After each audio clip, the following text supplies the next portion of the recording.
Awesome. This is so exciting to have you here. Welcome to Roundy's Rants, Raves, and Reviews. Today, we are joined by an award-winning and best-selling author of an apocalyptic alien invasion, Christian dystopian.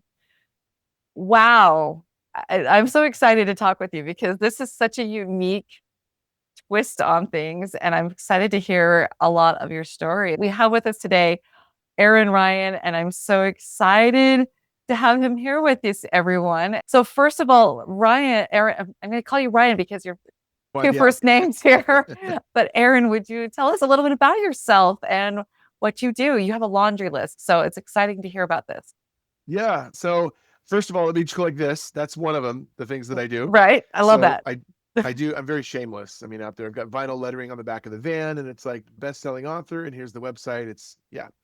So point of clarification, those are actually two separate sagas that you mentioned. So Dissonance, I don't have the other one right here. It's around the corner, but Uh, Dissonance is my alien invasion saga. I'll hold it in front of me so it's in focus. right. This is an alien invasion saga called Dissonance. I've just published book number 36, 7, and 38 are a new trilogy, but there's another saga out there called The End, which is the Christian dystopian And that's saga. what So you they're two sent me separate that I was things. reading. Right. Okay. Yeah. Yeah, they are my pride and joy. Dissonance, especially, it's turned into a 6 book saga before I even knew it. I am a full-time voiceover artist and full-time author. I prefer the latter. But for voiceover artists, voiceovers, the industry have really been eroding under the weight of AI, the SAG after strike, the economy, low ballers, underbidders. So I pivoted back to authoring a few years ago and have just pursued it nonstop with a huge passion. But I do operate on a dual storyteller path, one in there for them and one right here for me.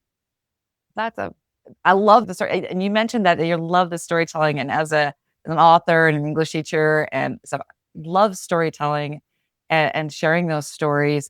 And so what got you into writing in the first place then? Because I mean, and storytelling and the voiceover things, what was your journey to this Yeah. unique path you're on?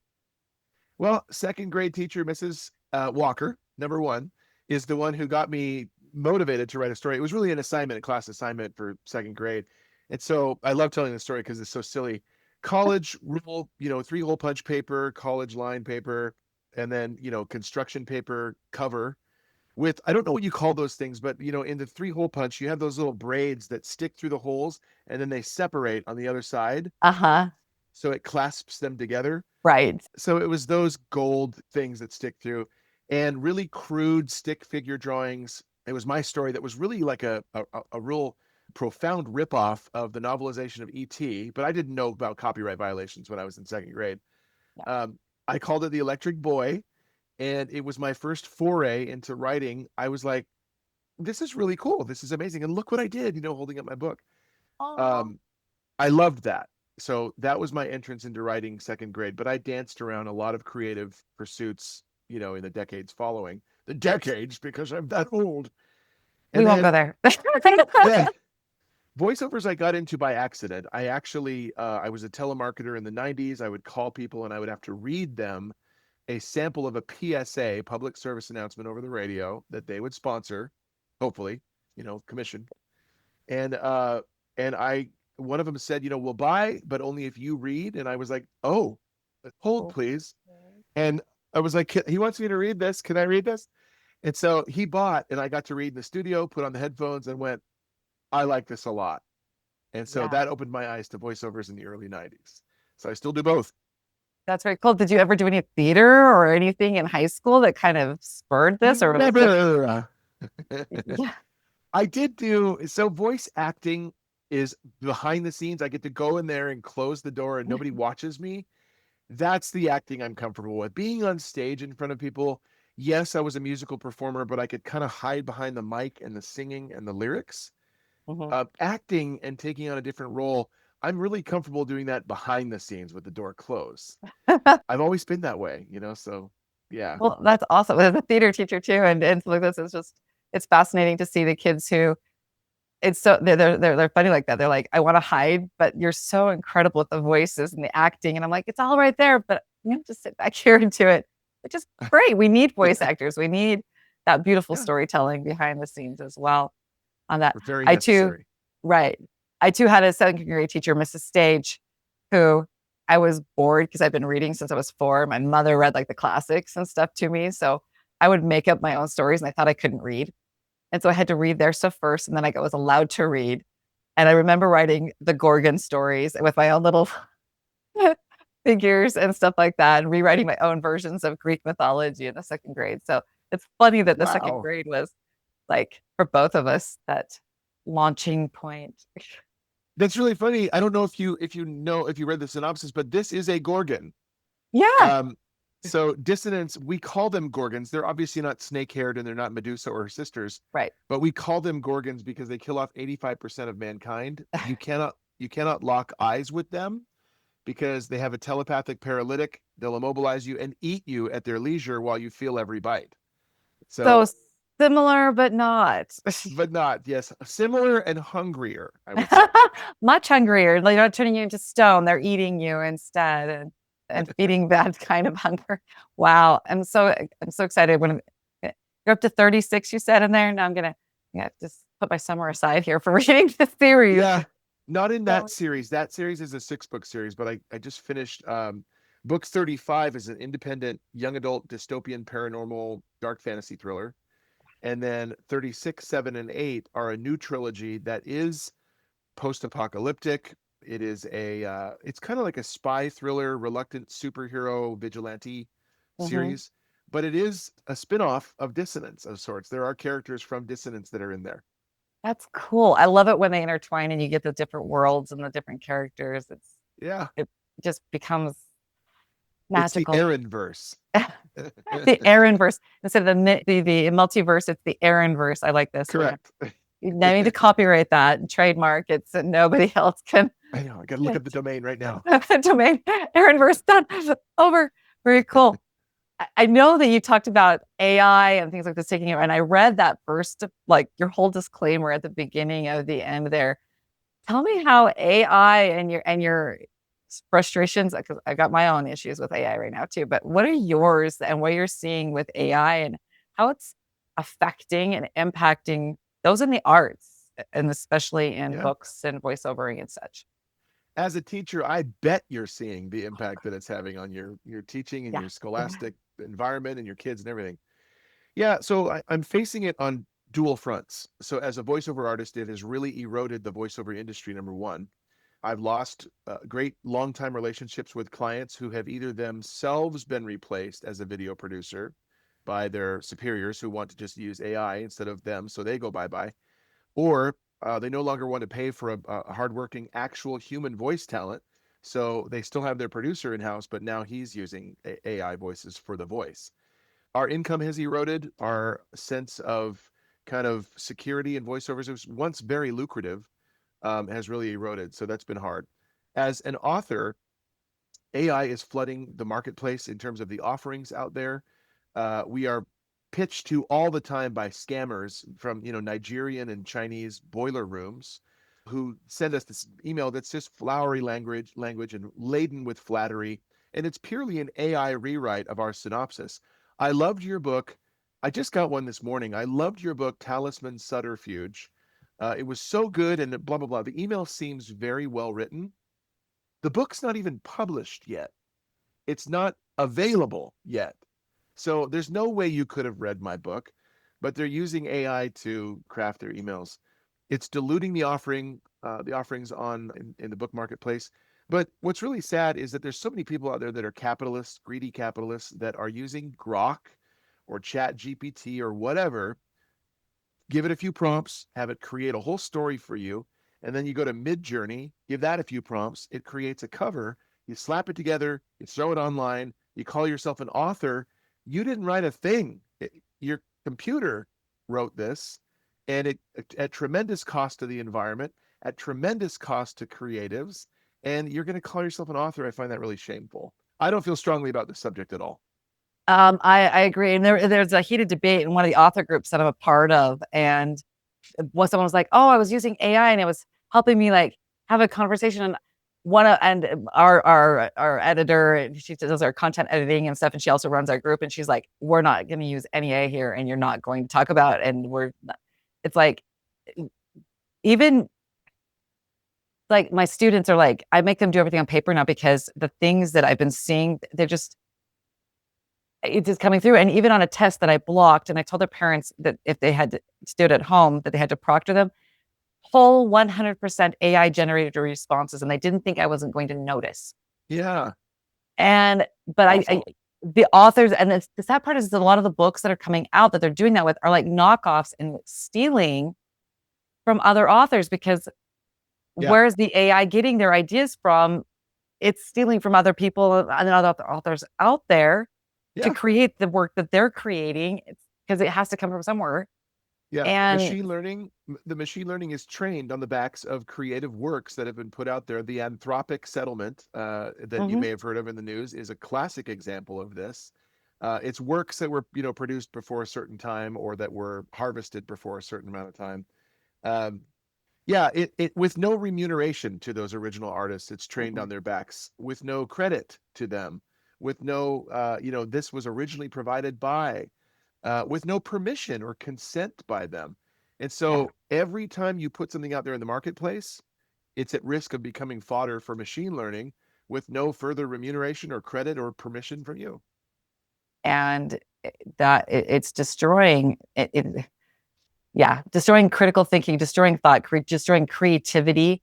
I mean, and Yeah. these kids are just like, well, I don't need to think, AI can do it for me. Like, and I've been fighting for years before this on just trying to get them to think for Yeah. themselves. And now it's like, and they're like, oh, and the problem is even in the education system, they're trying to get us to use it. They're like, here's how you can use it for your stuff and creating your things.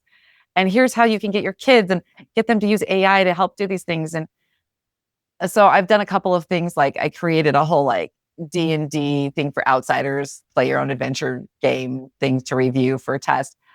But it doesn't work, right? It doesn't work perfectly. And again, it's stealing from things. And just, Yeah. yeah, it's just, I have, yeah, I feel strongly too. So, It's it's not Skynet yet, and I don't know that it will become that, but it definitely is wreaking havoc on so many systems. I think one of the hardest things to watch happen as a creative is to see the things that were created, like Instagram Reels, TikTok Reels, and they look convincing, they look real, they look bona fide events out there. And so this is the example that I always cite. You'll see these reels of a coastal town. It's an aerial view of a coastal town. Here comes this tsunami, and it's a giant one, and it's bearing down on the town. Well, there's these boardwalks, and you've got shoppers walking along, la la la la la, completely oblivious with a full view of out on the ocean, this gigantic wave coming at them. They're just shopping. They're not cognizant of this giant force bearing down on them. And here comes the tsunami. It destroys everything in its path, washes all these poor people away, or washes all these AI people away.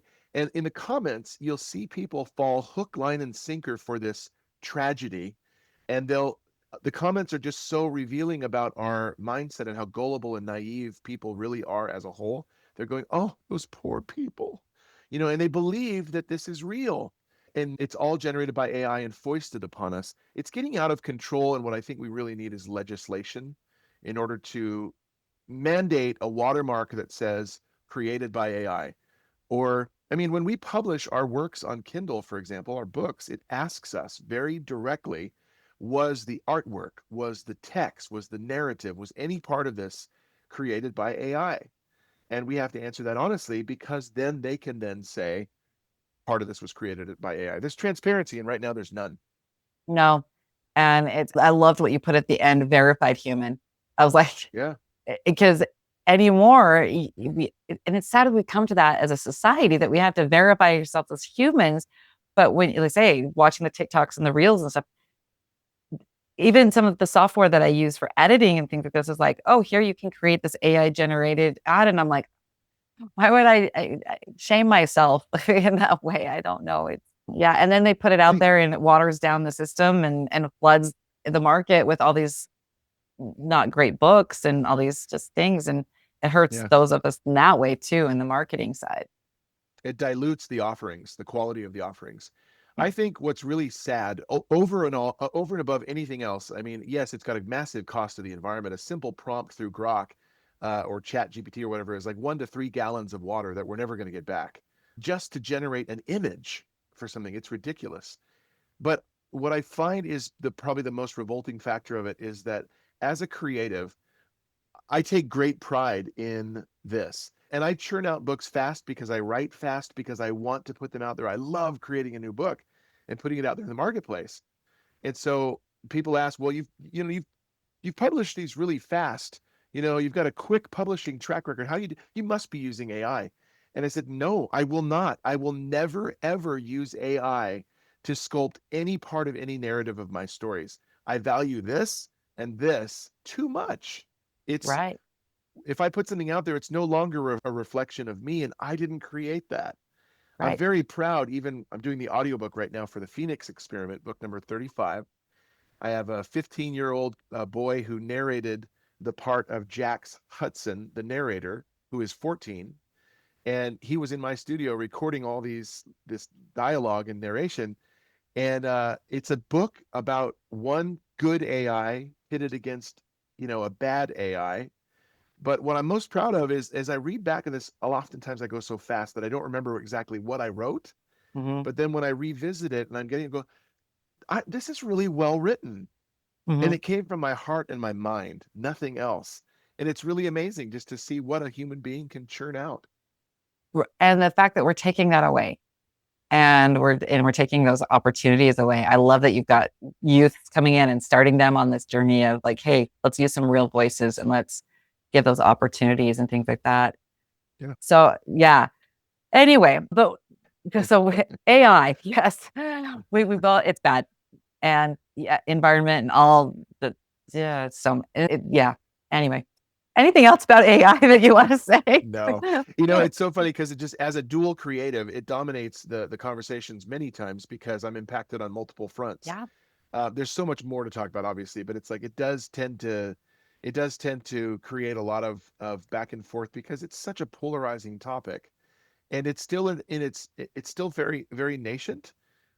It's growing, it's burgeoning, it is burdening Hmm. society and the environment and everything. And I think we really need to just step back and take a zoom out and take a 1,000-mile view and see what this is really doing on so many levels. Because people just go, "Oh, it's cute, it's neat." That doesn't make it right.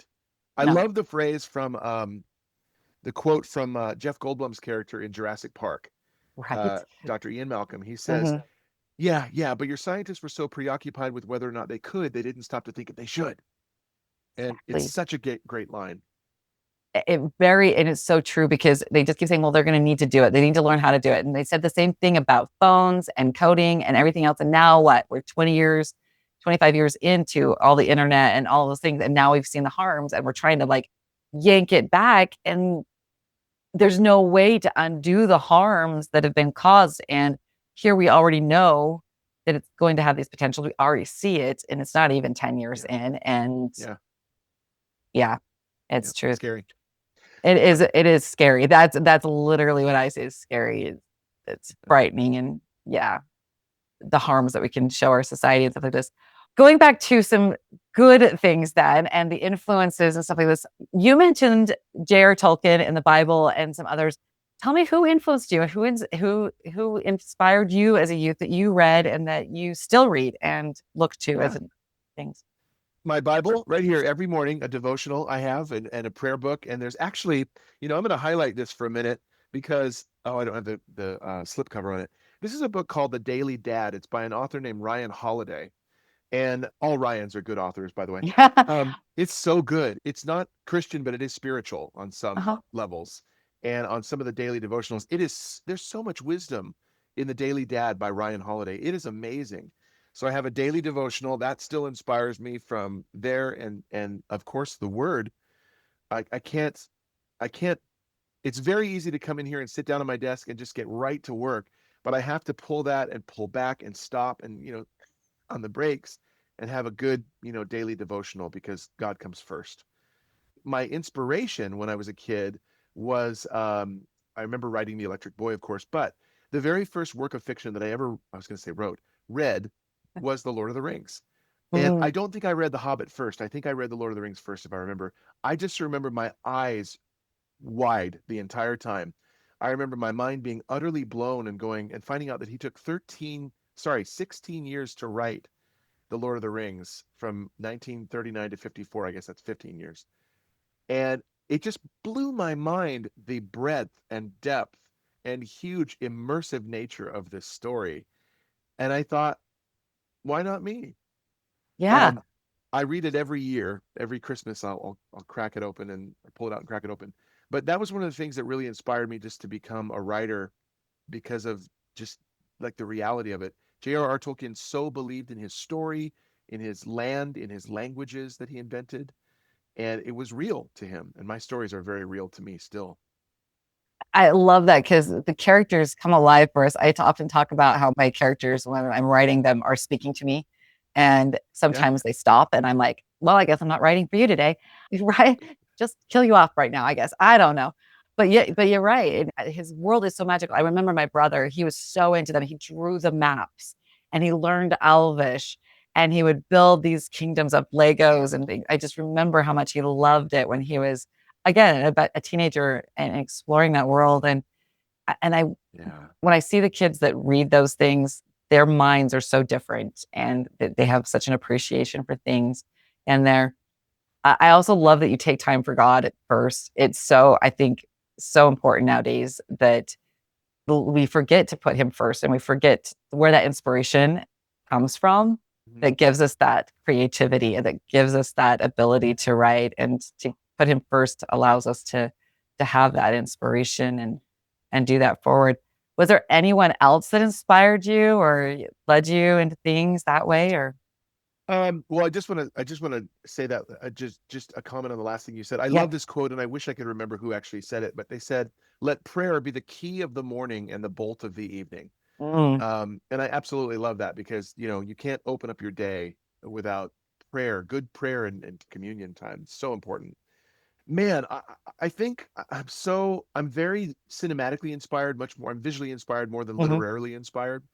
I will read The Lord of the Rings over and over again until the cows come home, and my TBR pile climbs and climbs and climbs Right. because I'm just reading Lord of the Rings again.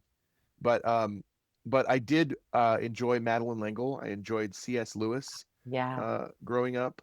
Later on, your tastes develop and mature, and there's Tom Clancy and John Grisham and Michael Crichton and things like that. Stephen King, Dave Barry for satire. I absolutely love it. So Um, funny. yeah, he's hilarious. I mean, it's so good. His end of the year reviews are just, they're not to be missed. Right. And then for movies, my favorite movie of all time is Aliens. That came out when I was 13 years old. It's Sigourney Weaver, the Hmm. second one in the series, directed by James Cameron. I love that movie to death. It has absolutely everything in it.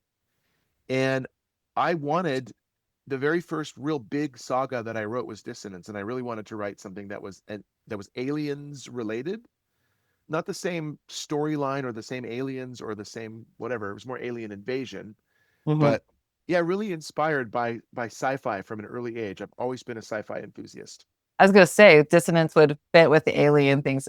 And it's interesting because I didn't watch Aliens till after I was married and had children and things like that. So I missed that. We were not, I was so busy with speech and debate and theater and stuff in school. I didn't watch a lot of TV or movies and stuff. But that one, it was like the epic nature of it and the gravitas. And Cameron, of course, always is a cinematic genius Yeah, when it comes to things and stuff. So I love it. yeah, I also see things cinematically when I'm writing. I often go, how would this look as a movie? And try to write it absolutely. Well, and I don't know if you visually. caught this, but Dissonance Volume 1 Reality has been adapted for the screen. It's being pitched to streaming networks right now. Yay. Yeah, we have a fourth meeting coming up with, I can't say who, but with a major studio. And that is every author's dream. Certainly every indie author's dream is to get their book on screen. So Absolutely. he said, and this was a compliment that I didn't detect at first, but he said one of the key things that made your book so easily adaptable, and I write them all this way, is I think cinematically Hmm. as I'm writing. And you have to, because then the journey is more immersive, it's more real, and people can put themselves attainably in that story. Hmm. Yeah, I do the same thing. Love it. That's awesome. I and I'm gonna go back because you said the Bible. Is there a particular story or theme that comes through the Bible that inspires you as far as stories go? I mean, some people don't believe in the religious part of it, but I always told my kids, hey, if you don't even read it for the religious part, read it for the stories, because Yeah, there is some really good characters and stories and stuff in the Bible itself that inspire me a lot. So what they're very inspires good. you from there? Well, I love the book of Romans. Number one, it's my favorite, probably my favorite book. I also love the book of James for its practical wisdom and application. I love the Gospels, obviously. That's, who's the star of the God? Oh, Jesus. He's the star Jesus, of yeah. those. But, and I'm so much more of a New Testament guy. My wife is the opposite of me. She's totally Old Testament. And but there's so many great stories in the Old Testament, the patriarchs, Abraham and Jacob and Joseph and Moses and Elijah and Elisha and the prophets. I don't know that I'm any more inspired by anybody else other than Jesus, but I do love Paul's journey Mm-hmm. from having the scales fall from his eyes, from being impacted on the road to Damascus, Hmm. and just being why are you persecuting me, and then having his life completely redirected that way is amazing to me because he went and wrote 2/3 of the New Testament, all the epistles. It's just amazing. I really do love, and there was a time where it's all I would read was Revelation for the prophecy behind it, for the epic nature, and maybe that inspires my writing as well, Mm-hmm. of what's going to happen, in the end times. The end saga of mine is not like Revelation per se. It's not the tribulation. The Antichrist is a lowercase a Mm-hmm. Antichrist in my book series, The End. But it was very much inspired by end time events and prophecy and things like that. So it does find its way into my works. My works are very faith filled, all of them inevitably. And I really appreciate that because it's an inexorable side of me is the faith. So it does find its way in. I love that. I find that when faith and well, anything as a part of you goes into your books, and when faith is so much a part of it, if it doesn't come through, again, you're not being authentic to who you are, right? And Yeah. it's definitely not reflecting. Again, there's something AI can't recreate that either. That human psychological faith filled part of it too. So I get it. I love. It's funny because I love the New Testament. I love that whole part too. But I love the stories of the women in the Old Testament and their faith and that power that they bring. Because Yeah. so few women are brought up in stuff, but when their stories are told, it's just. But you're right. The Revelation's totally epic, totally movie It's quality, amazing. cinematic, right there, and we're Yep. seeing it happening around us now, and Yeah. in the world that It's we're pretty living in. crazy. Yep. Very cool. All right, well, that segues nicely into your unique genre that you write. I mean, two very distinct but very unique. I don't think I've ever really seen the genres that you're writing here. How did you come up with these genres, and what makes them so unique in this world of all these other genres out there? How do you find this niche in there? It's definitely sci-fi. I have tried writing fantasy, and maybe one day I will successfully write fantasy because as a tip of the hat or a nod to Tolkien, I think I should. It's just I'm looking, longingly and endearingly up at my Tolkien collectibles up there. I love the story. I love the characters, but I just don't know that is necessarily in me. It might be. We'll see. I think the closest that I've come because my sci-fi, I prefer to really ground it in reality. I like Mhm. the verisimilitude that you can get in a story where it feels very attainable that way. That's what Aliens, the movie Aliens was, felt very grounded in reality. So I think the farthest fetched that I've gone from that verisimilitude is the Phoenix Experiment. That was book number 35. And it's a sci-fi, dark fantasy, dystopian thriller set aboard a starship out in space in the year 2471. So that was a gigantic leap from what I'm usually akin to writing. Dissonance takes place in 2026 to 2045. The Talisman series is 2062, um, right here on Earth, right? Forecast is a 9/11 historical fiction thriller set in 2001 in Manhattan. The Slide is set in November, starts next month. That's a black hole disaster fiction thriller right here on Earth. And so, they're all grounded in reality that way. I am inspired by a whole bunch of different things. For example, I wrote 3 children's books. I have a 9 and a 6-year-old son, And so that sounds really weird. Like I fused them together. I have a 9-year-old son and a 6-year-old they're, son. they're together. Yeah. No, there was cellular mitosis there. Um, I wrote one for one and then one for the other, and then I had to make it a trilogy. So I wrote a third book. And they're very fantastical in nature. They're very fantasy oriented, those 3 books. But I like to stretch myself, and I've written a literary criticism book of Lord of the Rings. I wrote a book on prayer and prayer life. I wrote a book on poetry. It's all part of this ensemble of 36 books now that I like to challenge myself and diversify those offerings. I think it makes you more palatable to people as an author anyway. Which defies a lot of the conventional wisdom, especially from the mainstream publishing companies and things like this, is that you should only write one genre, and if you diversify from that, somehow your audience is going to go with you and things like. But Richard Paul Yeah. Evans proves us wrong with that, right? I mean, he writes the Michael Bay series, and now he's got children books and things like that as well. One of my other author friends that I interviewed on here, he's got like you, he's got this smattering of different genres. And I love that you're doing poetry and you're doing children's books because we're human beings. We're well-rounded. I don't think we Yeah. are just pigeonholed into one thing in our lives. I was just going to use that very word you don't want to be pigeonholed. You don't want to be cornered, especially if something is, if there's a calling to you or appealing to write this particular book. My 9-year-old was, he struggled with shame. I've done something wrong equals I'm a bad person. Ergo, I'm a failure, whatever. And we're like, buddy, as parents, we say, we're not we're not mad at who you are. We might be mad at what you did. We're not mad at who you are. It's a totally different, there's a chasm of difference in between those two things. So just to remind him that his identity is secure. And I felt very compelled to write a story along those lines because one night I was telling him a bedtime story from here, not AI. I was telling him a bedtime story from here. And when I was done, he fell asleep either because it was incredibly peaceful or incredibly boring. I don't know. But I pulled away from that and I said, wow, Lord, that was really cool. Help me to remember this so that I can actually record this story. And then the Ring of Truth is what it became.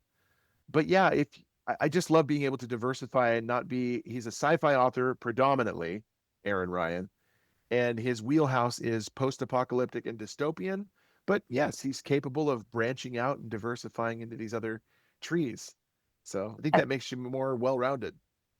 I think that's powerful too, that you're like taking what God's giving you and just taking that calling and making it come to pass. Because when tells us what to do, right?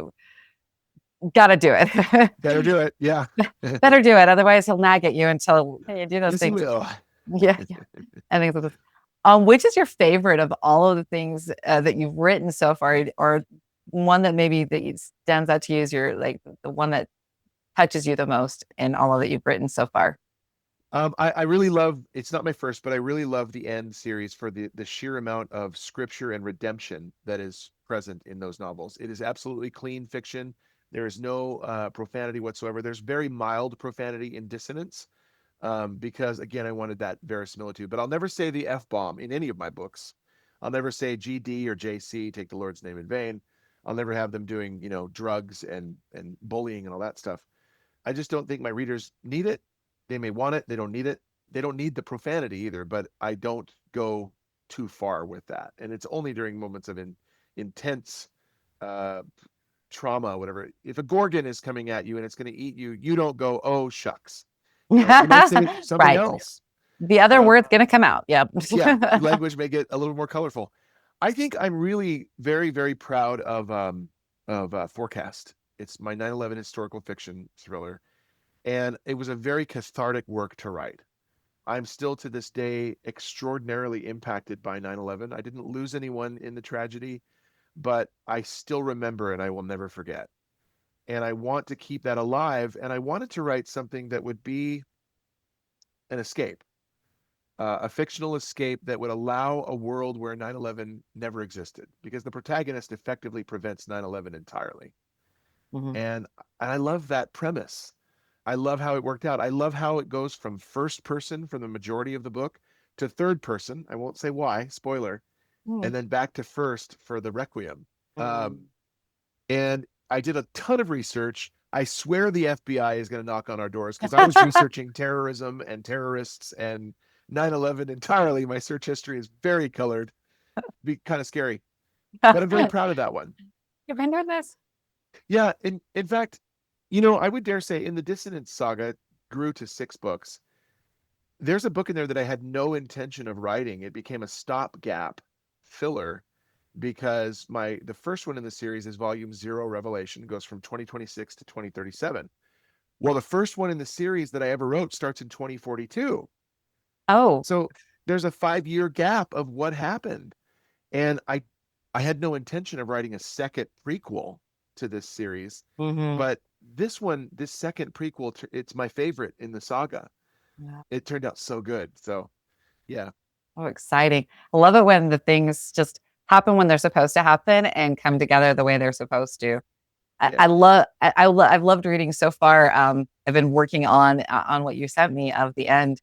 And I was like, it sounds very familiar to some recent events as well. Yeah. And that grounded that verisimilitude that way. But I also love that you were bringing those scriptures, and I had a New Testament feel to it as well, with this whole idea of Constantine and Nero and the Christians. And I'm like sucked in, and I love that idea. And I can't wait to see where you said it's headed with that redemption and that hope and those things, because our world needs so much more of that, I think, in our We world today. do. Yeah, we do. One of the sad things that I was running Facebook ads for a while, and I was running them for, if I remember right, I was doing them for Dissonance and for The End. And The End just did not meet people well because, I'm going to just say it. There's a negative perception of MAGA Republicans and just in general of Mhm, Christians in general mhm. this day and age. And so, I get it. You're going to have some good apples and some bad apples, and you're going to have every crowd is composed. It takes a lot of people to make a world, right? The End, is a Christian view of end times prophecy happening in modern day life. And so someone, I believe, probably just read the synopsis of the book and decided to fire off a negative review and said, Christians aren't being persecuted, whatever. And entirely untrue. They are in certain areas of the world. They are. Absolutely, yeah. But it was a blanket statement.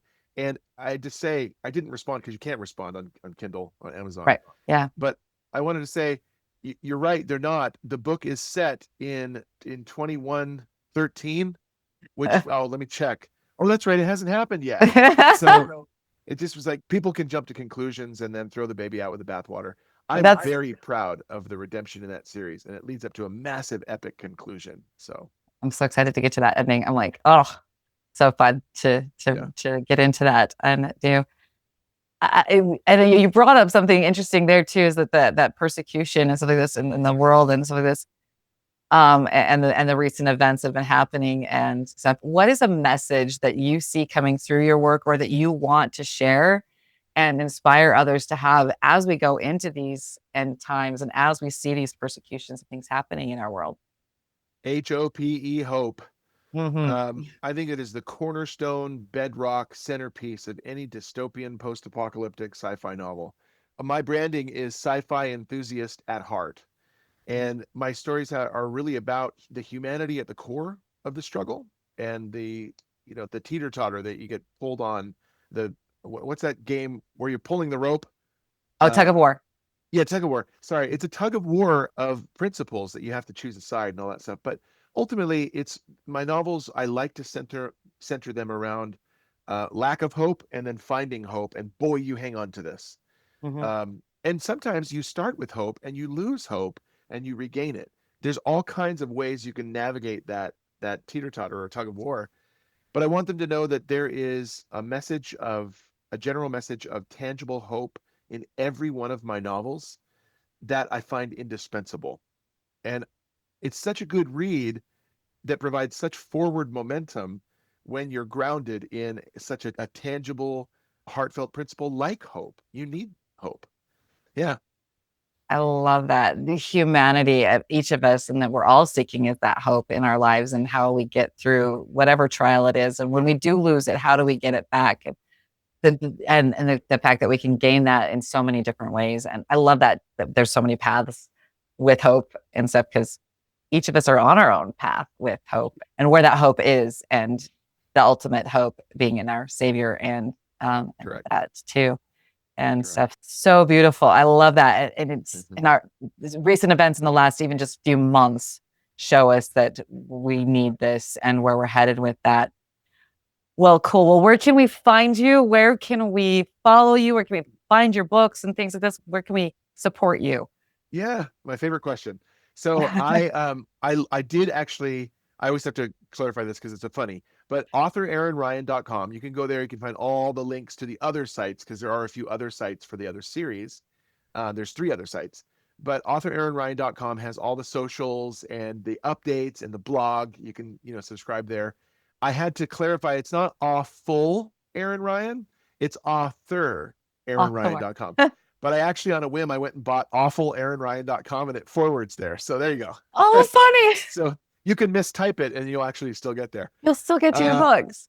yeah. So so the two will send you there. But yeah, I like to actually also refer people to the Facebook group. So you can go to authoraaronryangroup.com, and it is a private exclusive Facebook group where you can find discount codes, giveaways, appearances, news and updates on the screenplays.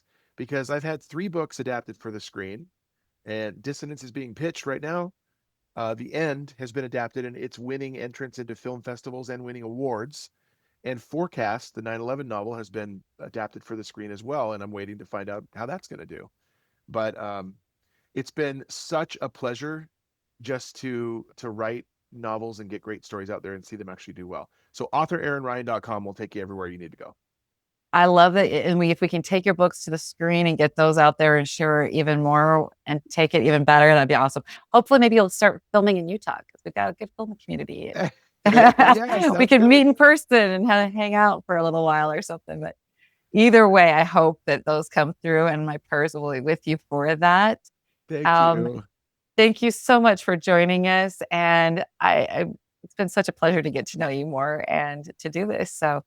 Thank you everyone for having me. go, yes, everyone go follow Aaron Ryan and get his books and check out these stories and spread light and good in the world.